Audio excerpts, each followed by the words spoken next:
They call me the Doctor. I'm the Doctor. I am the Doctor. I'm the Doctor. I'm the Doctor. I am the Doctor. I'm the Doctor. I'm the Doctor. Greetings, humans, Daleks, Time Lords, and Mondasian Cybermen. You are listening to Exterminating Doctor Who. This is the show where we take Doctor Who's most popular episodes and debate if they're really as good as their reputations. With your hosts, Aidan Gula. And me, George Ellis. And in today's episode, we are talking about World Enough and Time / The Doctor Falls. Oh, yes. Originally, Capaldi's final episode. Mm. And then Chibnall said, I don't want to write a Christmas special. So Moffat said, okay, I'll write a Christmas special in about a week. And he wrote a beautiful one. Yes. Mm. So it's a nice little epilogue to this story, but this was supposed to be the grand regeneration story. It makes sense for that, but also it does feel like... Was this one changed much? Like, obviously, the ending was changed. The ending would have been changed, but I doubt much of the story was. Because there is a lot of kind of this running theme of Capaldi not wanting to regenerate. Would that have been in there at all? Probably. I reckon that probably would have been, and he just expanded on it in Twice Upon a Time. Hmm.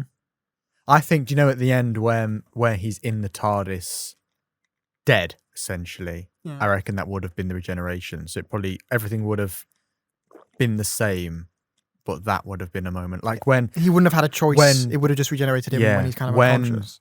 kind of Bill and Heather kind of resurrect him, and he does all the, I don't want to go, when the Doctor was me. Sontarans preferred to... And he has that whole breakdown kind of thing.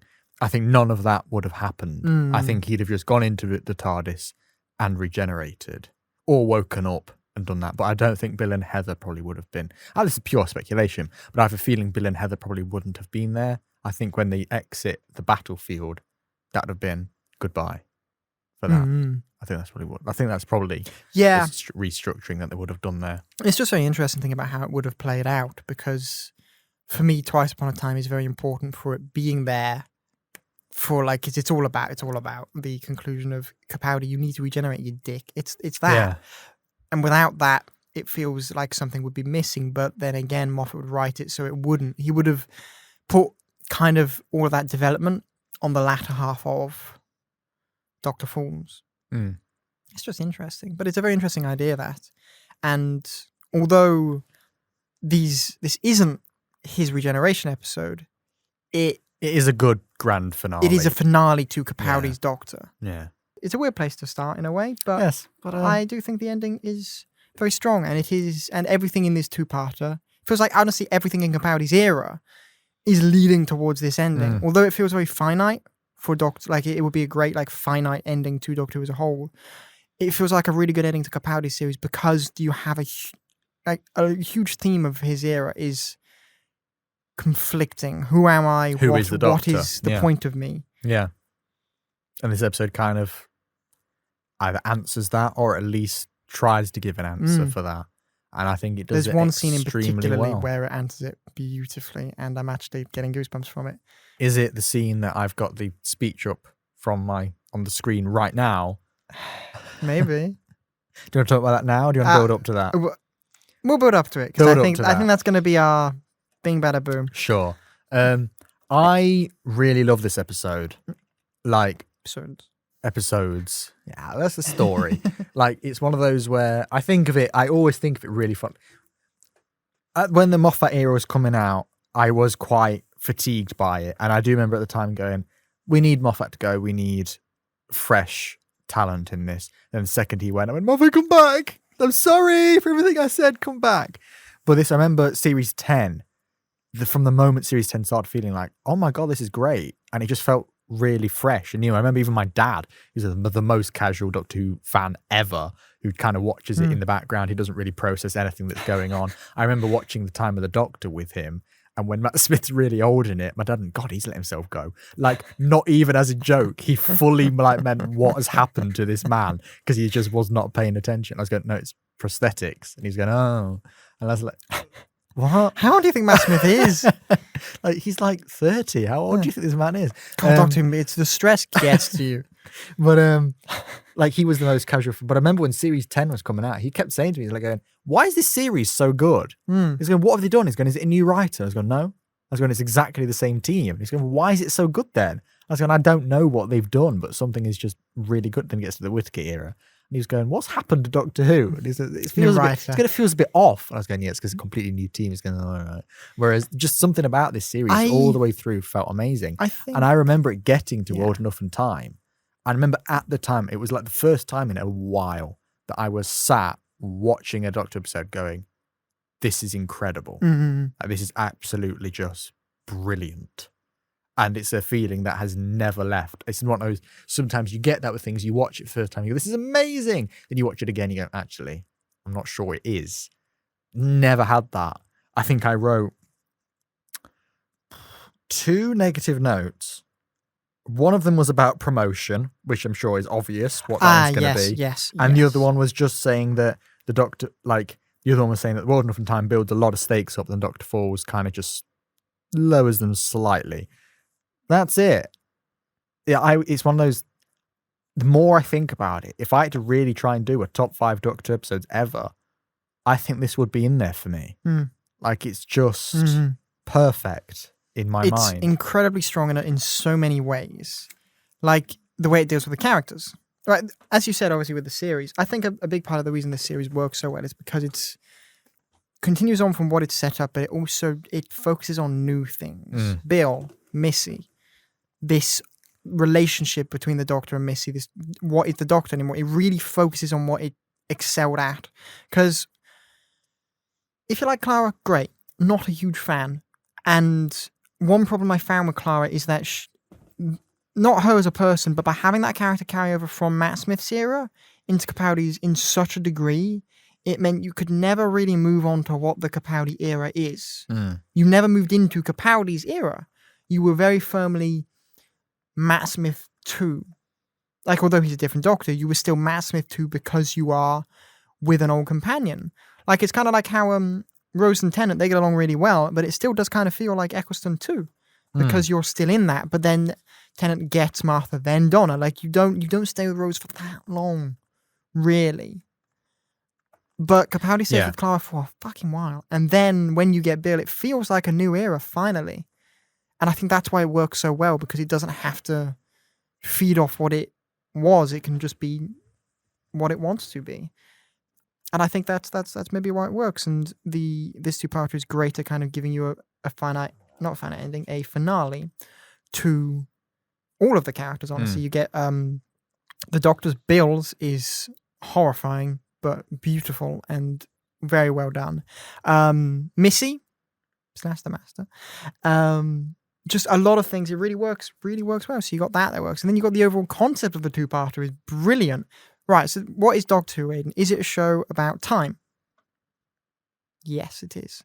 I was waiting for a yes, but no, it is. I thought you were going on a rhetorical monologue, so I just let you get on I was hoping. with it. I was.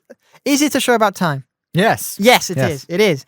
And what is a really good way to kind of demonstrate time? Let's use a realistic sense. Gravity does affect the flow of time. So let's really delve into the idea of the Doctor is having to fight time. It's his enemy in this case. It's not on his side. And that's a brilliant concept. Like Doctor Who is the Doctor, space and time. Like that is the whole show. So what happens if you turn one of those things against him? And he can't do anything about it? It's a brilliant idea. And then you have the introduction of classic villains in a sense that is arguably the best portrayal of them ever. Because do you know what I would do with that sentence you just said there? I'd drop the word arguably. Because it is. It is the greatest Cyberman story ever. It's superb. Because we've mentioned before, let's talk about the Cybermen, shall we? Let's jump straight into that. Because as I was on the bus this morning, there were people on the bus, because it's very rare that I go out without my headphones, but I did my hair 2 seconds before leaving the house today. So otherwise you'd be... So I thought if I put headphones on, I'm going to look a right state. So I went out without headphones this morning. And then came to the studio and put headphones on. But I was on the bus with my ears listening to the world. And there were 3 people sat at the front of the bus discussing Cybermen. And I thought that was really funny. I thought I might go talk to them. But they were on about how they think Nightmare in Silver is the worst Cyberman story, which I feel like going, we've done a podcast on that. And then they went, and I personally think World Enough and Time is the best Cyberman story. I was like, I'm about to do a podcast on that. But I just thought like, it was really funny that just hearing this, like even like, I don't know how fanly these people are, but like, maybe they are diehard fans, but I was just like, they must have been actually, because one of them mentioned the Rastan Warrior robot, which is from the 80s. So I thought, you're right, nerds, you are. But you should have just been like, nerds. It was kind of like, I've got to go talk to these. And they went that, and I went, actually, you're a bit too nerdy. I think, was it in the Shooting Gator episode, we said the sweaties? I thought you're the sweaties. Yeah. So I thought, you know what, actually, I'm too cool for that. But it is like the Cybermen as a concept, like I said, drop the word arguably. I do think this is the best ever Star Wars story. But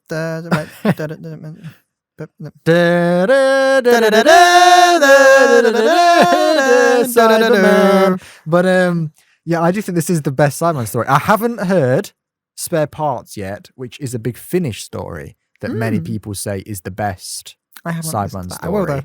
I'm listening to the monthly range in order. I think I'm on 31. I believe Spare Parts is 36. So I'm not far off. You're close. But I'm close. But even then, because that tackles Mondasian Cybermen stuff as well. And I'm thinking like, I do know some stuff about it, and the stuff I do know sounds strong. Then there's some other stuff that I go, kind of doesn't interest me that little bit. Whereas this kind of just, this is the Cybermen. Like, this really just feels like, what are the Cybermen? Because Cybermen, I've always said, are Doctor Who's greatest villain. They are.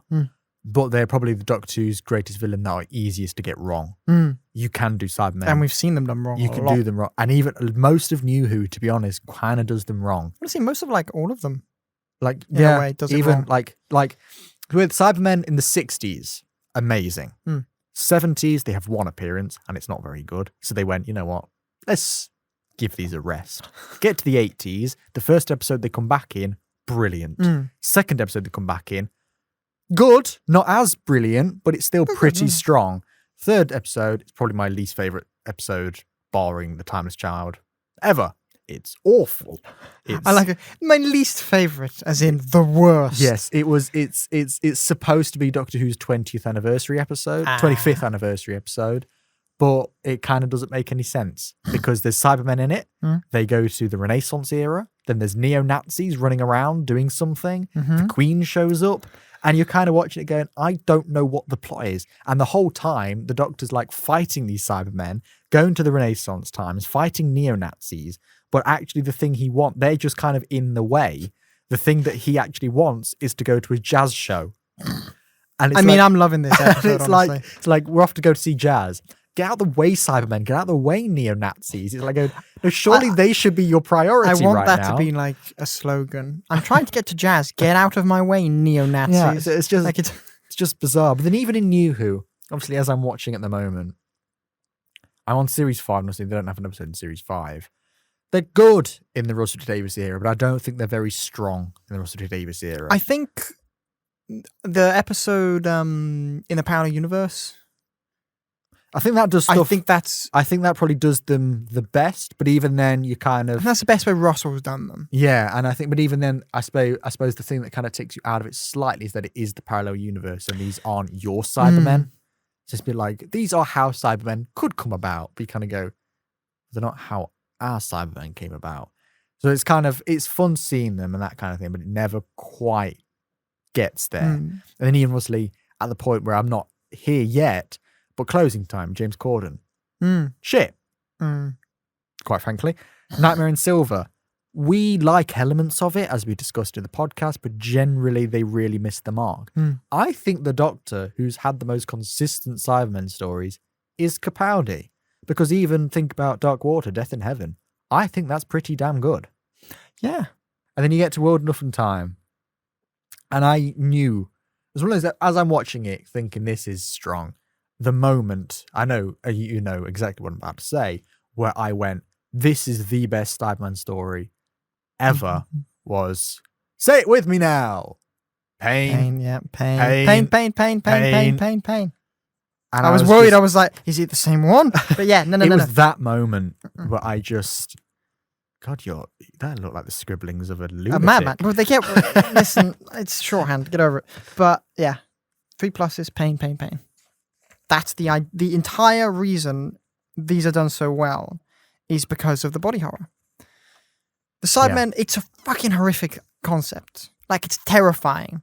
Flesh mushed up and stuffed into a metal suit, and you feel constant pain. But don't worry, the pain is inhibited. But you're still feeling this intense, searing pain constantly. You just don't know it. I love the way they kind of represent that as well. In like a little kind of way, is that when it is doing the pain thing and the nurse comes in, she turns that knob. And at first you think, oh, she's reduced the pain. And then you realize, no, she just turned the volume down. It's still feeling that pain, but we just can't hear it. And the volumes on all of the things are turned down as well. Yeah. And you think like that. I think about that as Cybermen, all of the Cybermen, thinking they are all constantly doing that, but they've had the volume turned down. So they're all doing it, but they can't feel it anymore because they don't know they're in pain, but they don't know what they're pain in is in a way. Yeah. The pain is still there. Like it's the idea that they're just mushed up into a suit, and it's a horrifying concept. And we discussed the body horror. The reason the elements in Nightmare on Silver we liked are the body horror elements. Those work. And in this, it's all body horror, and it's done in such a brilliant way. Where I do think maybe it forgets a bit of the body horror. Obviously, later on in the second In part. part 2, yeah, but it's because That's not the focus you change anymore. your focus. Which is fine. But the first part, it's so heavily focused on that. It's brilliant. You have the pain. And then the one that got to me was the die me. And it's just like, so like, it's like, that's The one I really like as well is actually a I subtle. love this sentence. I love the one I bit- love. Where I it's love like, it when it says "kill me." Yeah.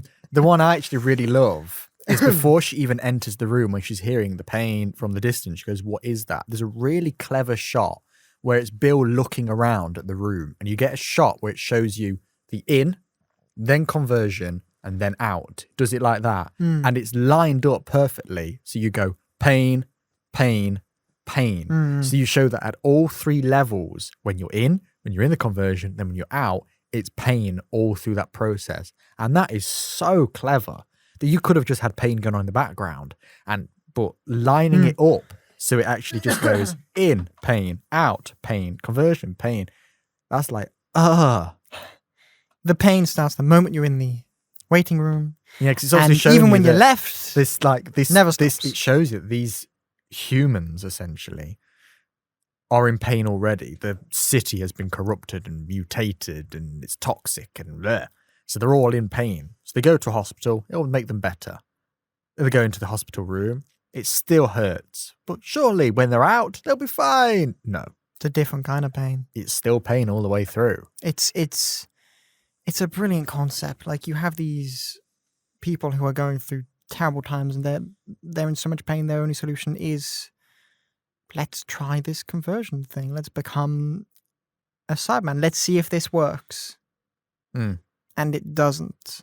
And you can say like, oh, it's just this big grand scheme of the people. It like the Master makes it like he's putting kind of the getting the wheel turning with this, but it is still there'd be a lot of the people down there that are believing in this idea because they're being told to believe in it, but it's to them it's their only hope to become a Cyberman. And I think that's one of the most horrifying things, and it's the idea that Cybermen,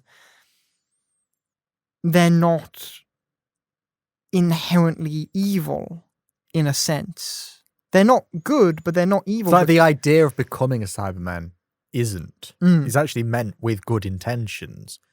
But as you get to that point and you realize, oh, I can't be this and still have emotions, because if I do, it's going to be unbearable. I'm going to want to die.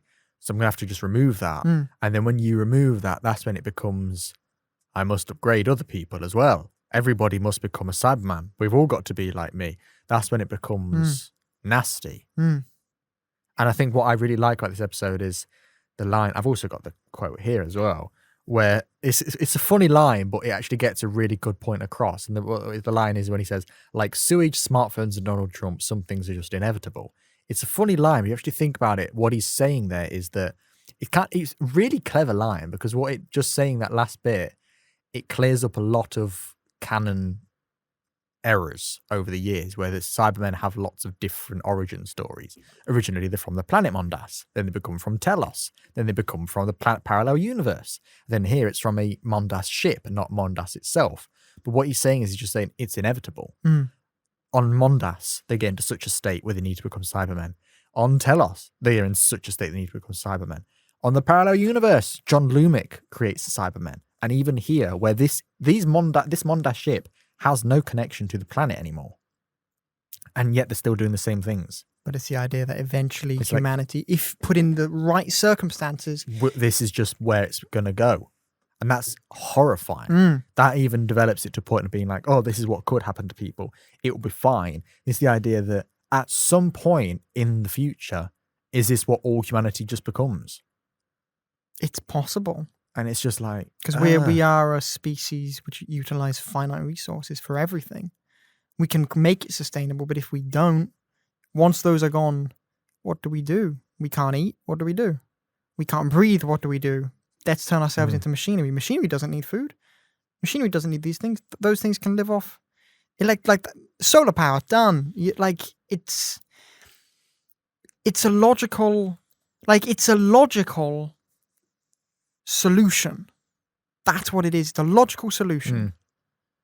But it's not a good an one. empathic solution. Yeah. It's not a human solution. It's a purely robotic, logical solution to the problem. And that is what Cybermen are. They are a robotic solution to a problem that once you're a Cyberman, you don't feel the pain. You are just what you are. You believe, oh, this worked for me. Let's do it to other people. But if you take away that inhibitor, you realize... slight problem. I'm in agony right now. Whoopsie daisies. And it's scary. It's really scary. Brilliant. Scary. Brilliant. It's really good. And it's Cybermen done perfectly, because you have this horror element, and it really delves into what would it be like to just be you see what normal Cybermen go through. What would it be like to be the people going through that, all that kind of stuff, but you see what it would be like to be turned into a Cyberman, but you hold on to that humanity. It's that, and that's Bill's element, and that is heartbreaking, because she still thinks she's Bill, but she's the thing that I think gone. Is most cruel about that is that it's one of those times where I think Doctor Who exits that do it the best is where the thing that kind of defines their nature is kind of the thing that leads to their downfall. So doesn't have to be death. That's why, even though we don't like Clara that much, I do really like her exit, because her being like, oh, I'm really strong, I can be like the Doctor, is what kills her. Then she comes back and it's like, you've kind of, you can't we've discussed her this. Proper Face the Raven exit. Yes. I mean. Whereas Bill's, her whole character trait is that I am me. This is me. Look at her, because that's her whole thing, where it's all about I'm an individual, I am Bill, I am me. So what is the thing that you do to somebody who's all about being individual? You turn her into a creature where there are no individuals. The very thing where she goes, I am Bill Potts. It's like, yeah, but what if Bill Potts no longer exists? What if you are just a line of identical white and silver things? What do you become then? That is cruel. I love that. It's the line where I wrote it somewhere. Where is it? It's the bit where Doctor goes, Bill Potts, where's Bill Potts? And he goes, locating. Hold on, let's try and do the voice. Locating. Bill Potts. Accessing Bill Potts. I am Bill Potts. That's like, no. Like, he doesn't even know it's Bill. There's a Bill in there going, it's me, look at me. But the Cyberman shell is like, what is Bill Potts? Bill Potts? Give me a sec. Oh, that's me. How about that? You found her. Like, it's terrifying. Brilliant. Horrifying. But brilliant. It's so well done. And it's genius to bring back the Mondasian Cybermen. we'll count that in a second. Yeah. The way Bill is done, like it's like with any kind of character in anything, you often need to write stuff that is representative of that character. Like I can even reference Batman. Like Batman's all of his rogues are representative of part of his personality. So as you said, for Bill's ending to be this parallel of what she is as a person is a very, very clever way of ending her tenure as a companion. And it does it. And one thing which is quite nice about Bill is that she does get happiness in the end. Although not in the most normal sense, but she can also be turned human again, as Heather says. It's nice that she does get a happy ending, because I think Bill did deserve that. And she's got the ending now where she can be anything. She can still go on the travels, but there is no stress of dying and that kind of thing. She can just enjoy being Bill Potts going through space and time. And although she isn't the same body that Bill Potts was, everything that Bill Potts is has continued on, and I think it's kind of a form of regeneration in a way. And I do think Bill's ending is very, very good. Although like like what happens is cruel, perfect for her, and then she gets the bit at the end. It's like the going through a crucible of fire to get to what she deserves in the end, which is just pure happiness. And I think it's very sweet and a nice ending in the end. Yes, and I'll carry this on in a bit because there are 4 characters you write out in this story, and every one of them does it 10 out of 10 perfectly. So we'll come on to that shortly, just to round off the Cybermen here. I remember when Capaldi kind of first became the Doctor, and there was an interview with him saying, if you could bring back one monster, who would you bring back? And he said, I'd love to see the Mondasian Cybermen. So Moffat said, your wish is my command. And he wrote the Mondasian Cybermen. But you can do that, and you can do that in just a fan servicey fun, oh, look, it's these guys again. Or you can actually really build on the mythology and create the best Cyberman story. And that's exactly what he does. This story would not be as effective as if you did this with the current era Cybermen, or as if you did it with the Cybermen. Even if you brought back some other classic design, it still wouldn't have the effect. It only works this well with the Mondasian Cyberman, which is this. It's funny.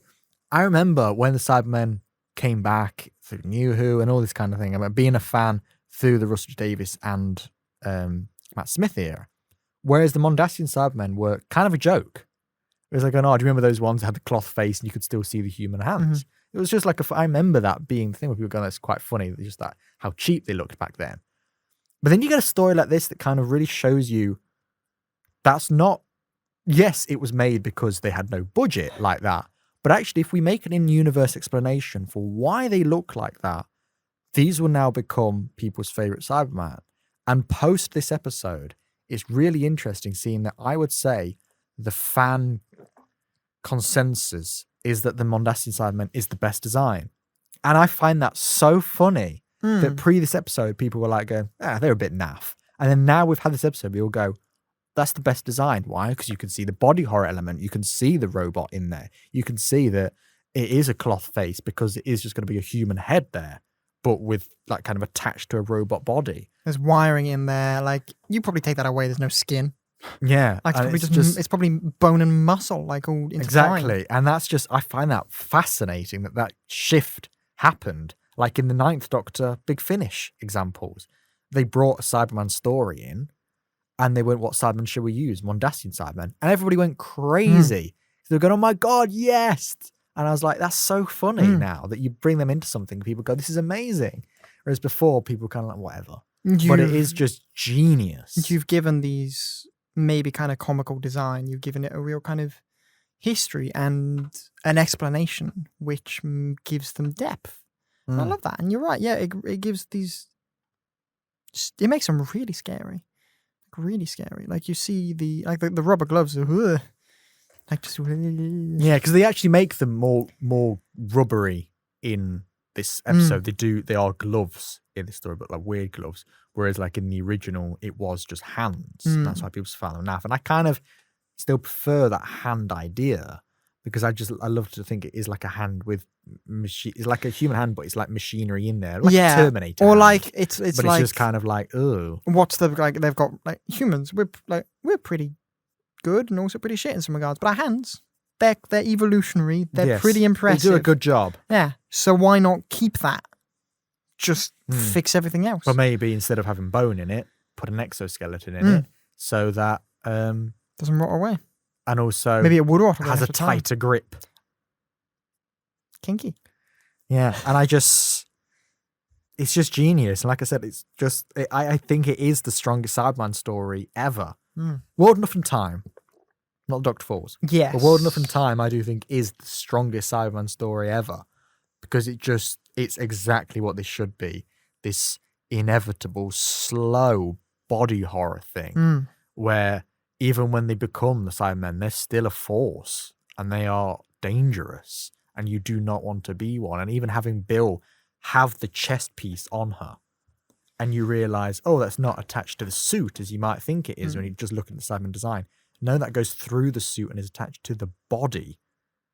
It's disgusting, but it's brilliant. And I'm so glad they were brought back for it. Amazing. And the way the mystery is built up as well, and you have like the Mondas reveal.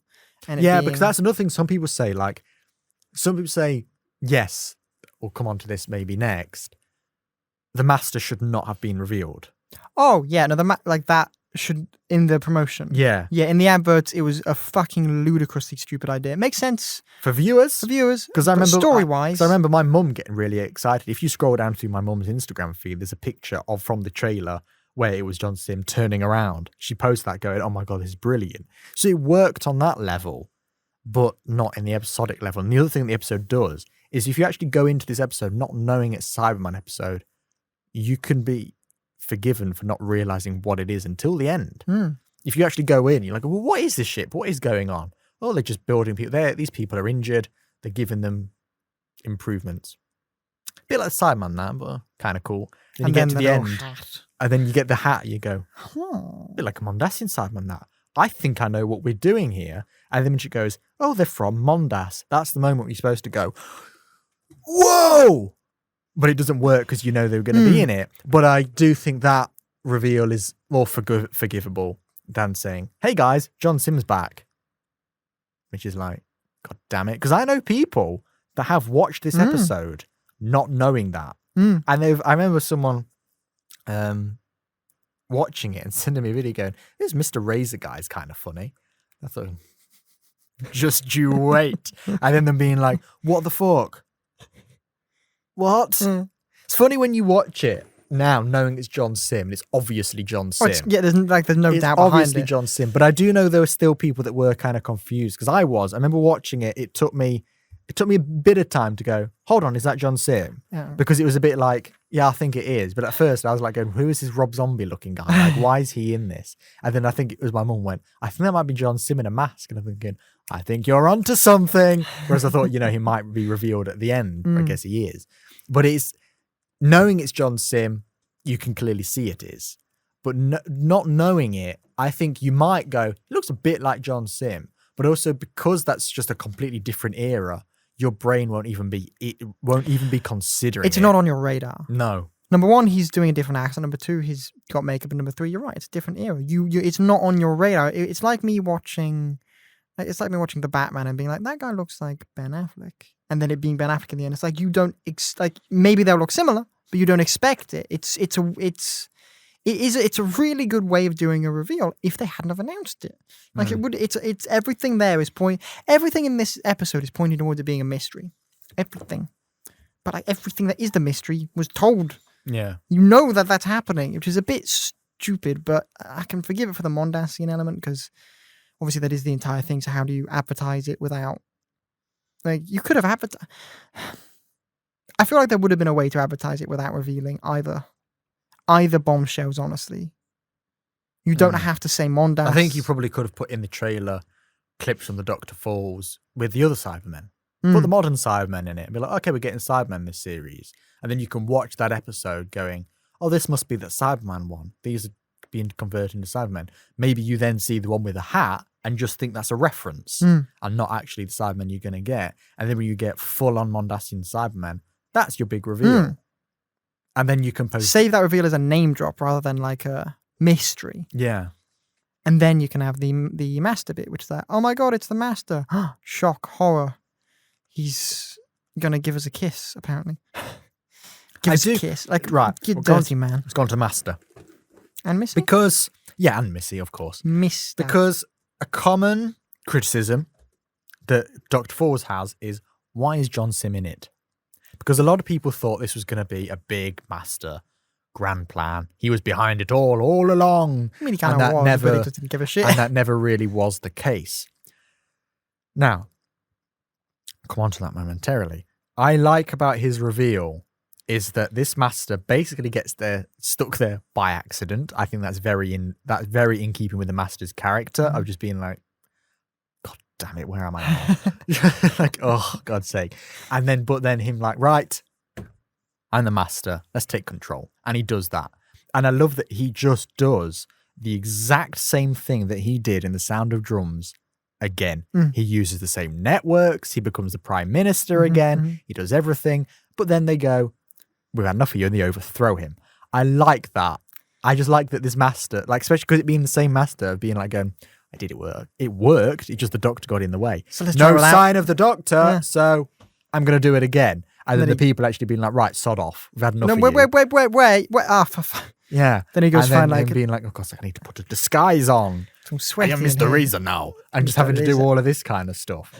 I really like that. I just love that as a concept of this Master. Because this Master is probably like the cheekiest Master. Oh, if he's you think so of it in that cheeky. way.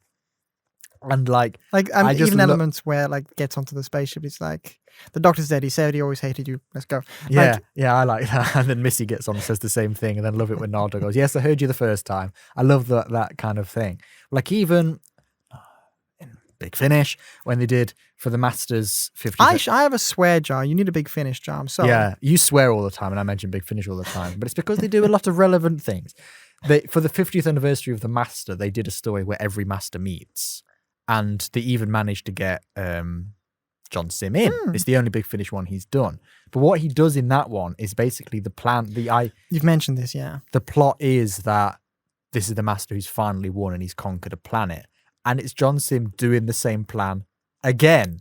So I just love that the idea that he just goes to these places and goes, I'm going to become their Prime Minister. I think he might even say, I'm their king or something in this one. He has a. But it's just like, he's got he just a plan. does the same thing He's got over he's got a over plan again. that he loves to do, and he just wanted to fucking work. And he's like, it will go well one day. And I think, I can't remember why it went wrong, because it's a long story. It's about three hours long. It's a long story. And there's so much going on that I can't quite remember how it went wrong. But the idea is that something has gone wrong and these people are overthrowing. And he, like the story, you fling all the Masters off basically, and he gets paired up with Derek Jacobi's Master, who basically is like taking none of his shit.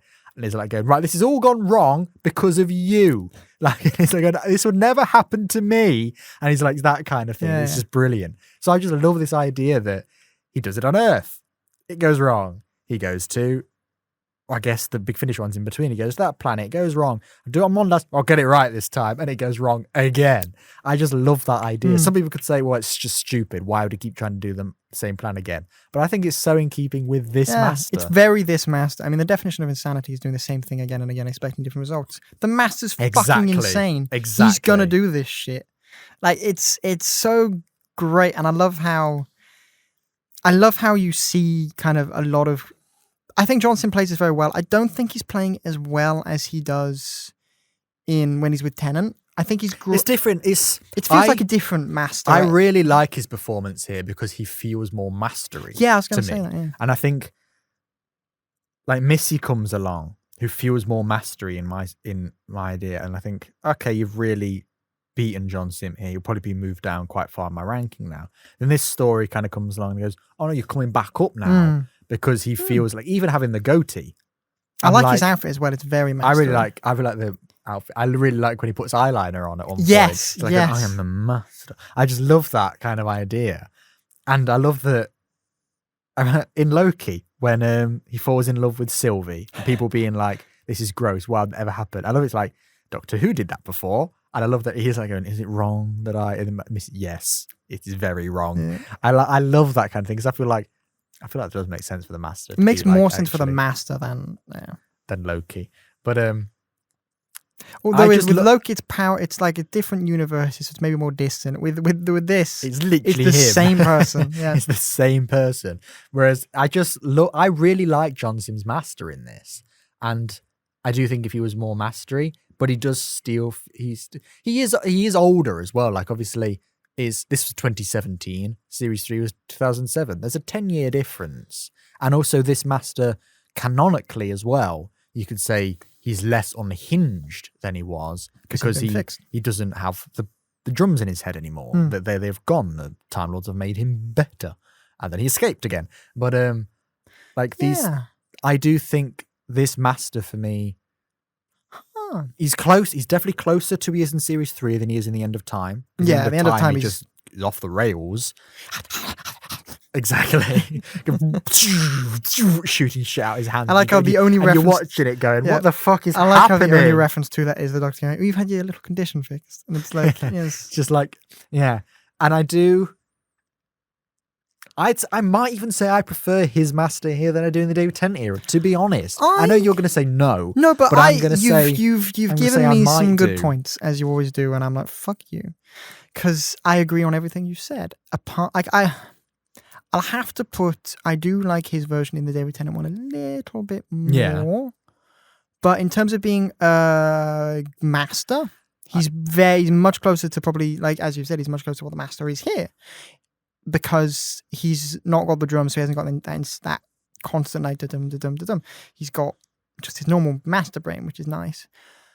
And I do really, really, really, really like him in this. And I think he's great. And although, as you said, some people maybe think, why is he in this? I think he's an important addition to this story because it gives what it does.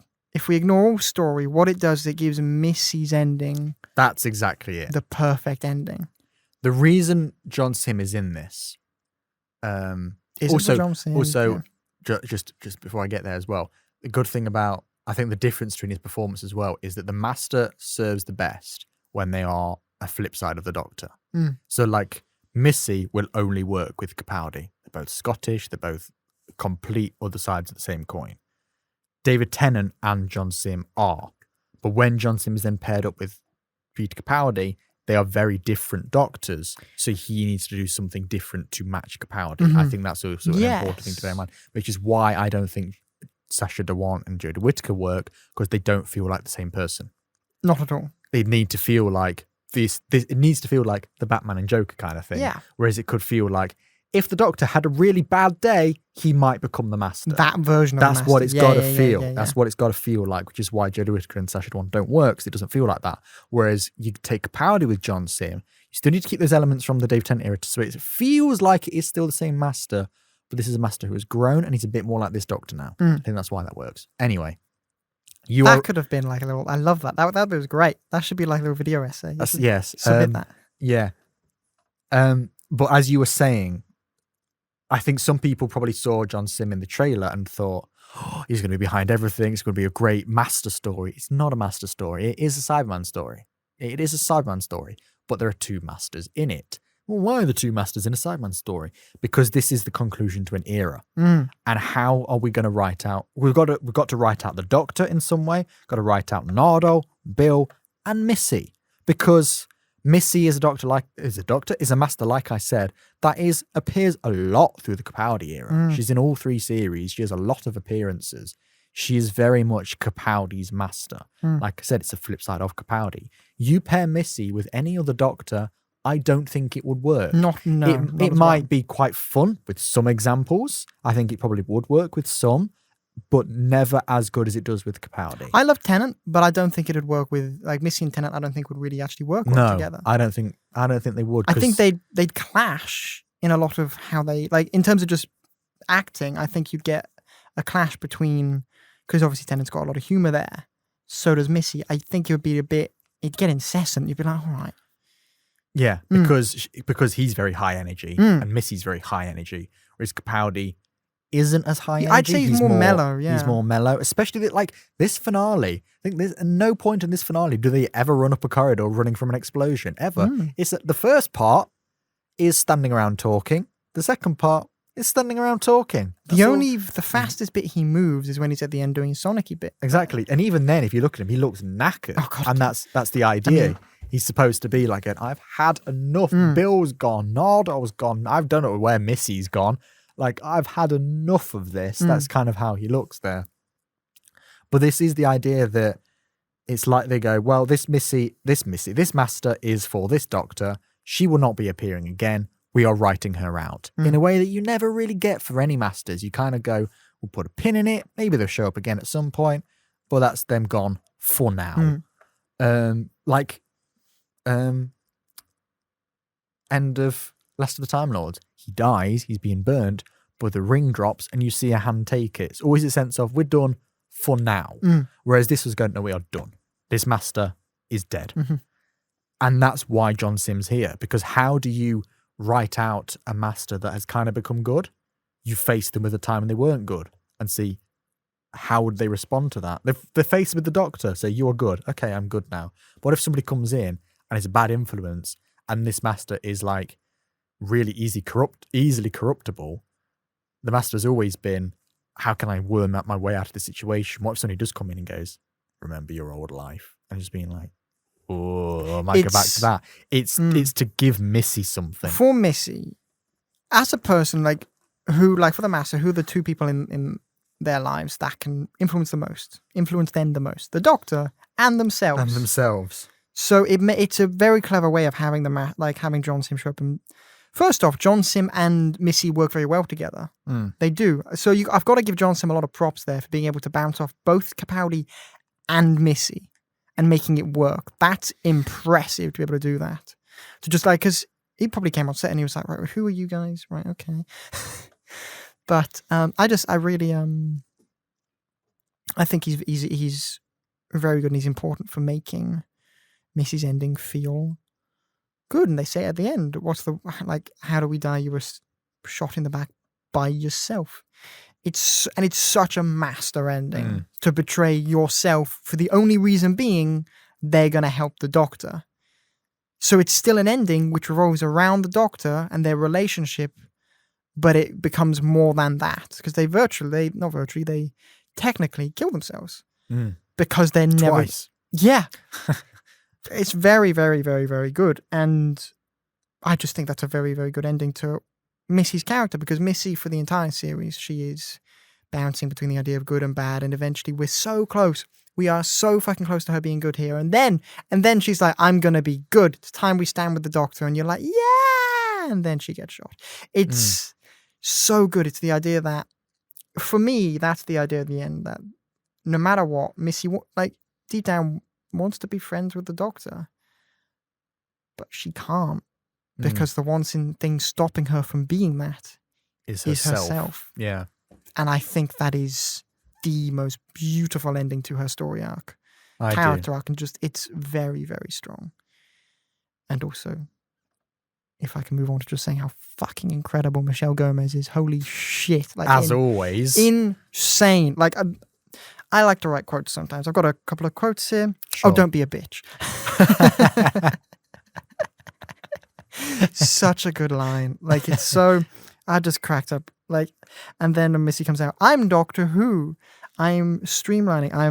I'm saving us actual minutes. Fucking incredible. The one I really like, and it's one I've quoted in this building when the fire alarm's gone off, is when she goes, "Oh, it's got a good beat to it." I really like. I've done that in this building when the fire alarm's gone off. I've gone, "Oh, it's got a good beat." I just love that. She's incredible, and she's very strong. The one I really like as well is when I can't remember what the doctor is saying, but it's a bit when he's in the wheelchair and he goes, knock yourself out. And then she whacks the master and goes, your wish is my command. Yeah. I love those kind of moments. Like, he's just, I love Missy. And the way she talks about, I was secretly on your side the whole time, you silly sausage. Yeah. It's just like so, she's just brilliant. And she's not just funny, like she has some real depth to her. Oh, absolutely. Yeah. Because it's easy to do just the funny thing or just the villainous thing. But this actually does funny, villainous, and good. And conflicted. All in one. I'm not good. Yes. And I love that you even get the flashbacks more than often times. You get the flashbacks to the doctor talking about the Master, and why he wants her to be why he wants her to be good, because it's essentially at the end of the day they are best friends. They have known each other longer than anyone else. Even if they actually hate each other, they're still best friends, which is a weird dynamic, but it's true. But it makes sense. And I love the quote where the Doctor says the Master is the only person in the universe who's even remotely like him. And I like that idea that even though they both have different motives, they essentially do the same things. They both like travel around in the TARDIS, go to planets, but while one's defeating monsters, the other one's bargaining with the monsters. They're doing the same things, but in different ways. So it's just the Doctor just being like going, there is nobody, I can have companions, I can have best friends, I can have people I relate to, but I will never relate to them on the level I can with the Master. Like we will say in the podcast a lot, we say we will never truly understand the Doctor, but who's the one person who can? It's the Master. That's why I like that's that. Exactly it. We can't understand the Doctor because it's fundamentally impossible. We can't comprehend regeneration and Gallifrey and living for hundreds of years. But the Master has lived for hundreds of years and has had regenerations and has done these adventures. If anyone understands him, it's the Master. Exactly. That's their entire relationship and characters summed up right there. And what episode does it? This one. And it does it in a brilliant way, which is we see the relationship between the two Masters, but also we see a heavy relationship between the Doctor and the two Masters. And you see how Missy's changed from how she reacts to what the Doctor's saying, and because you see how she's reacting, and you see how John Sim is reacting. And you really get this beautiful kind of picture of the Doctor wants to get through to their friend, and you can see the moment before, like, close-minded Master, go fuck yourself. A bit of time goes by, you get Missy, and it feels natural. It's so well done, and I think you get the combination of this triple relationship thing in a very, very good scene. And that scene being a little scene where the Doctor has a little speech. And it makes me... No! I really like his weird no in that scene. Like, no! No! Runs over. I love that though, because it's a brilliant, like, but that's so raw as like these two friends of yours, same person, are walking off. And you're like, no, like you're just no. For the one time, actually, you get back. Yeah, I'm gonna say my fucking piece, and hopefully you'll be nice now. We'll see. But that scene is probably my favorite scene of all of the Capaldi era. It's insanely good, and the lines are beautiful. And I have like one line from that speech is my favorite thing, and it embodies it all. But I'll let you find a little bit of it here. So I was looking for something else. So you carry on. For me, like this scene, I think I just think it's beautiful, and it makes me cry because you have this relationship between all three of them, and you see the Doctor pleading with his old friend, pleading with them, and in the end, you expect the response from John Sim's Master, and it's very John Sim's Master. Like, how does he respond? He doesn't respond with any kind of like reasonable response to an argument. The way he responds is saying, I wasn't listening, which is such a childish thing to do, and it's cheeky. It's extremely John Sim's Master. I don't doubt, like I doubt he believes what he says. I think he heard every word of it. He's just like, how can I be a dick? And he chooses that option. But then you see the way Missy reacts to everything the Doctor said, and it is this conflict. Like, even like as they're talking, you can see she is considering it. Yeah. And like his face is just being like, don't care. But her face rather just being like, damn it, I'm actually agreeing with you here. She's taking in, thinking about it. John Sim's very much just on, I'm on send. Like, I'm hearing these words, but he's not giving them any, like, I don't doubt if like John Sim's Master were to properly think about all these things, he would come to the same conclusion Missy does. Any Master would if they properly thought about it. And it's that idea as well, but he's just not letting it in. And like he'd need time to think about it. And he does. Because by the time he's thought about it, he's become Missy. If you think about it that way, he's thought about it for like, I don't know, 200 years. And by the time he's gone, God damn it, he was right. It's finally He's sunk already in. Missy. Yeah, it's fun. That's actually quite beautiful. I haven't thought of that. Yeah. It's finally sunk in. God, I love Doctor Who. It has that, and I think the speech is beautiful because it's a reason why I think like Capaldi is my second favorite Doctor, because he can give you these speeches that feel like they're not coming from just Capaldi's Doctor, they're coming from every The Doctor Doctor, since. yeah. And like, I was just onto the that revelation that John Sim has been thinking about that for 200 years. I've only just come to that now, but I've just thought, oh my God, that makes her entire arc make sense. Like you think from every single appearance Missy has, where she's gradually becoming good, it's because she's still considering that idea and she's getting close to that conclusion of seeing something. It's like she's seeing something, thinking, "Oh, the Doctor said this to me once. I think that might be true. Might be true." Then you get to series 10 where she's now hears the speech again, and she goes, "Yeah, I'm with you now." That's brilliant. That is. That is really. That's such a very that's so clever, because you have this. Like you could say, oh, why does she suddenly turn? Like, why does she even think about being good? Why has she not thought about this in the past? Because she's not heard that speech yet. Exactly. She has now. He has now. And obviously, like, they don't remember exactly things. Like, we have like the idea they don't remember exactly what they said, because it's like it's all a bit muddled in a way. But we know for a fact there are moments that they do remember. Yeah. Because the dematerialization circuit, that is something she remembered to bring. Like, they were like moments which stay in your brain, maybe in your subconscious. So no matter what we can say for a fact, it could still be in her brain as she's thinking about this. And then you get to that moment where she's had the time and spent the time with the Doctor, and it's finally gone, maybe you've got a point here. Yeah. I'd say, like, because we get a lot of the time, whenever Doctors cross over, we have the idea that the previous Doctor can't remember it. And that's why, obviously, they don't go, I must do this later, that kind of thing. But I think the Master's probably an exception to that rule, because the Master hops around in all places and he's all over the place anyway. He doesn't follow the laws of time, so he's probably subjected to weird shit. Yeah, on the and day. I think you can also prove that by the fact that the Master knows who his next regeneration is already. Yes, like it's not like David Tennant being like, I think I might be Matt Smith next. I think the Master is already like going, I think I'm going to be a woman next. I'm not having that. The Doctor's very much like, spoilers, I don't want to know what's going on. It's just life does life. The Master's probably like going, who's next? The Master is probably actively seeking out what's my next regeneration. Let's go find him. Let's send out a call. I'll send him an email and I'll meet him. Dear the Master. Shows up and it's missing. No, but going, I don't like that. No, I'd love it if you sent out an email to dearthemaster@gmail.com and it doesn't go through and he's like, Missy? Hi! Derek Jackie replies and he goes, no, I want the next one, not the one before. Wrong one. Log off. Derek Jackie was just like, go away. You're weird. I don't like you.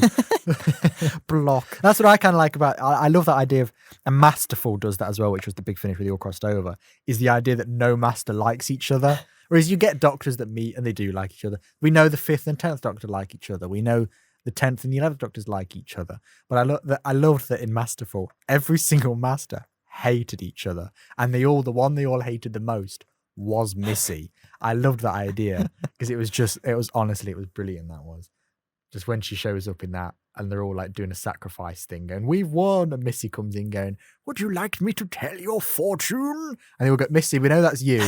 And she goes, no, I am a simple fortune teller. And they go, Missy, we know it's you. She goes, oh right, it's me. And like, it's just brilliant all the way through.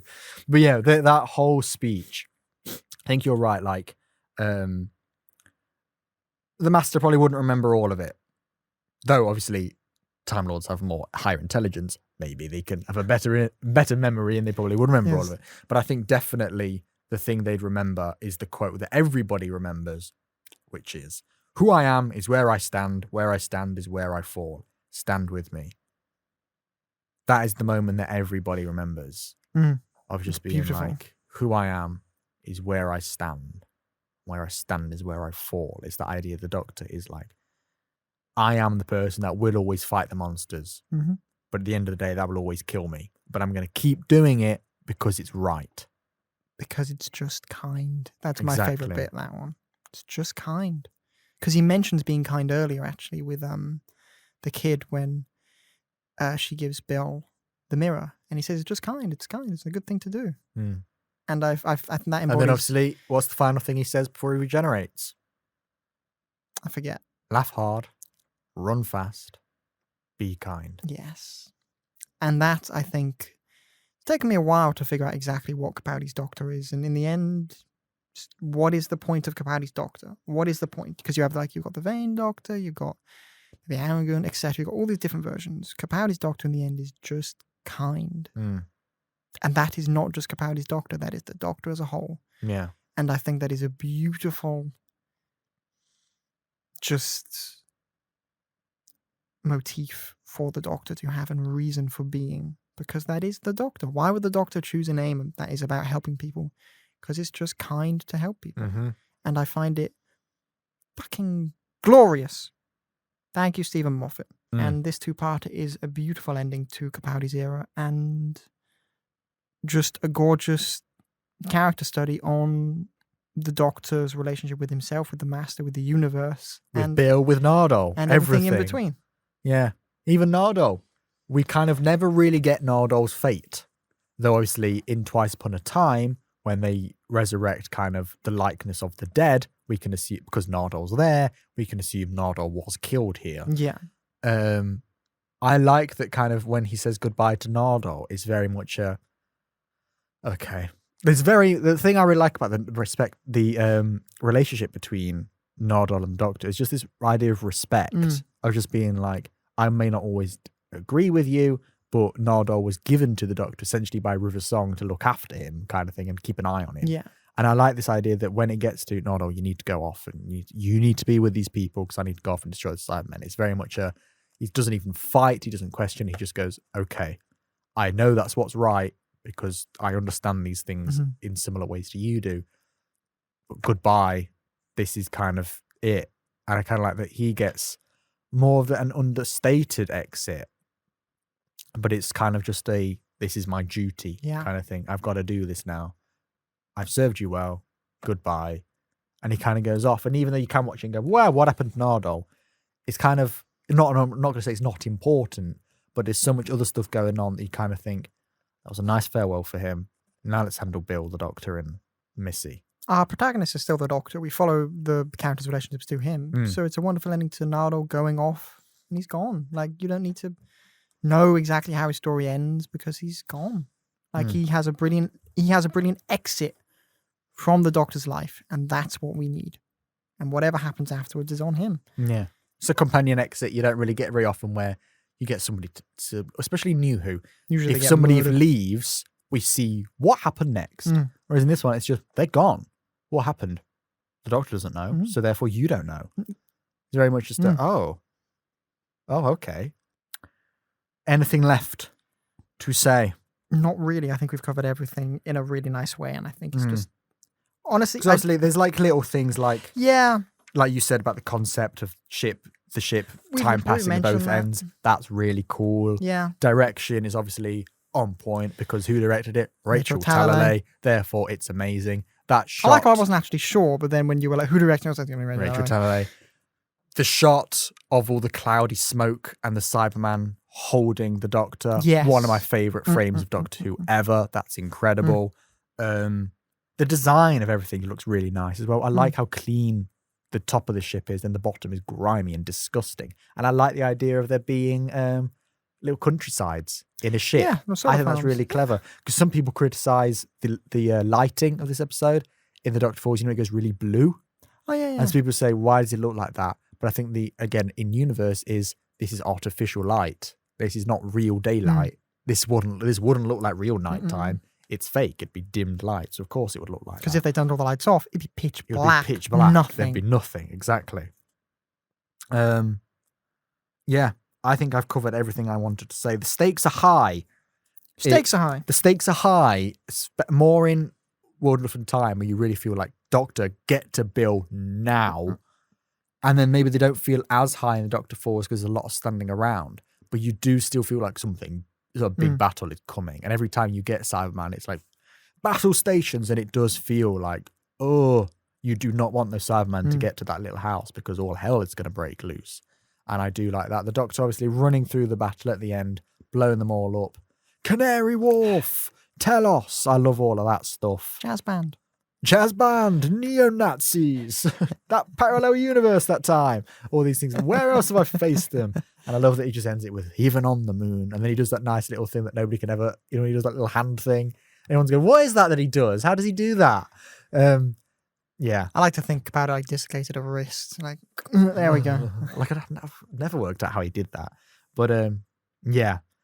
And obviously the cliffhanger where the first Doctor shows up blew all our minds because there was they didn't spoil that one. No, it didn't. So that was like, huh? Hi, What? Hello. What the? All in all, this two-parter is probably the strongest Capaldi episodes. This with Heaven Sent, yeah.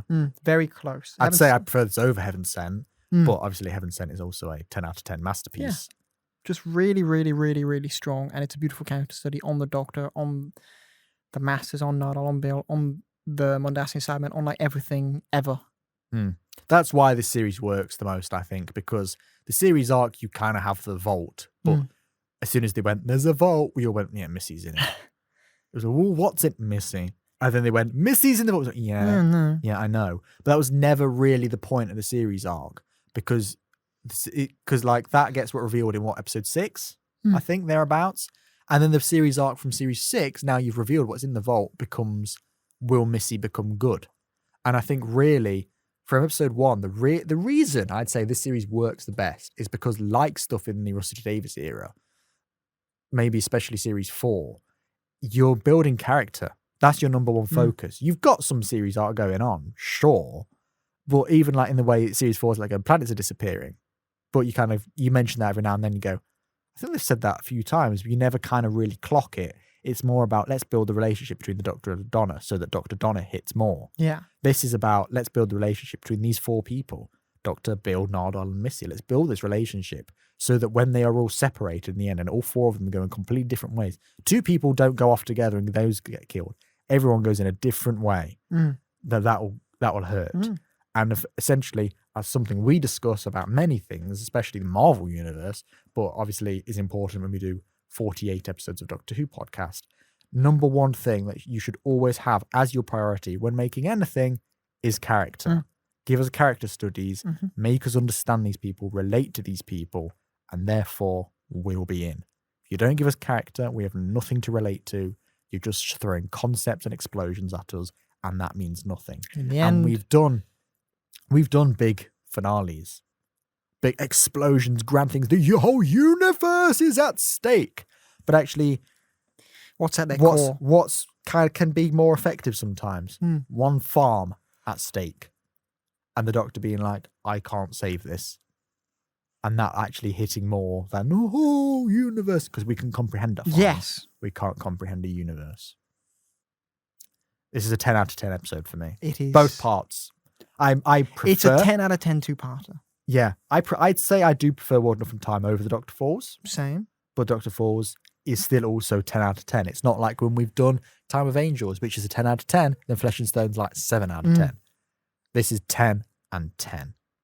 So I am absolutely, it's brilliant. Beautiful. And all I can say, because this is the last Capaldi episode of the podcast, yes. We will see him again for about 2 seconds. but yeah, no. So thank you, Stephen Moffat. Thank you, Peter Capaldi. And thank you, everyone involved with this. My favourite Doctor.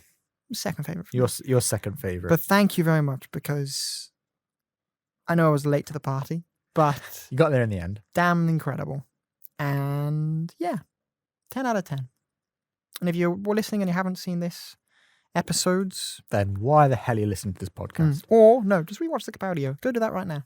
Everybody should always rewatch the Capaldi era because it is aged like fine wine. Oh yes. And as something I see a lot of people say that I kind of really agree with is people say that general audience didn't deserve the Capaldi era because they were like, we just want David Tennant back, and it's like going, but you need to understand Doctor Who as a concept. You need to understand who is Doctor Who, and that's what the Capaldi era gave us. I'm Doctor and that's Who. Why fans love it so much, but general audience are like, I don't understand what's going on. It's going because you're not paying attention, quite frankly.